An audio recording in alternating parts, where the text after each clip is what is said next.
just from that. I hope so. Oh yeah. And then this. I mean, this is all quick. Does it feel quick to you? I know you've been doing this for a while. Yeah. But your recognition within the industry, within the audience, I mean, this is gonna put you out there. Yeah, I mean, I have been super blessed that I've gotten to do this for a job as a living for about 20 years. I started auditioning in Hollywood in April of 1999 when I was 4.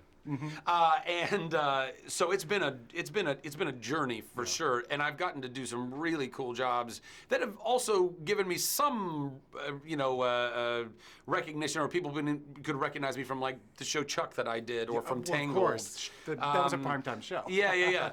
But this is for sure the biggest thing I've ever been a part of, and being the titular character of a superhero franchise movie is just insane. It's insane. I'm old enough to remember the TV show. Have you heard from people, fans of that show? Oh, 100%. Yeah. It's all the middle-aged Shazam guys. ISIS Hour. Yeah, in the 70s for sure. Yeah. What I mean, did you go back and take a look and see what went on there? I've seen. It's funny. It's bizarre. I mean, I don't know. It's funny.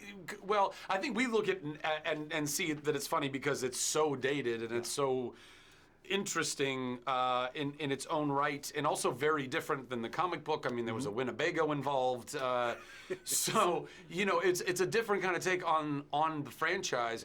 But I'm really grateful for it. I'm grateful that it's a part of the storied lineage of the character and the world. And even though it was kind of a departure in some ways, it didn't really help me to build this character in this movie. So there was little for me to gain from that, but still very entertaining to go and check out. I was gonna say you didn't take anything from that because it was a total different. it was a different animal. It was a different animal. Yeah.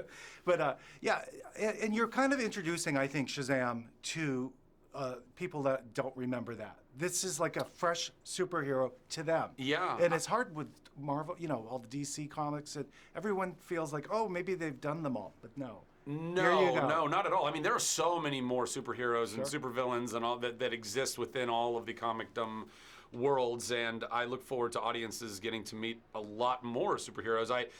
What's I think very interesting about Shazam specifically is that it's as old as 1939. The original name of Captain Marvel and the whole lineage and history of all of that. But even though it's been around for a really long time, it's been kind of a niche character. So I think most of the world is going to learn who Billy Batson is for the first time when seeing this movie.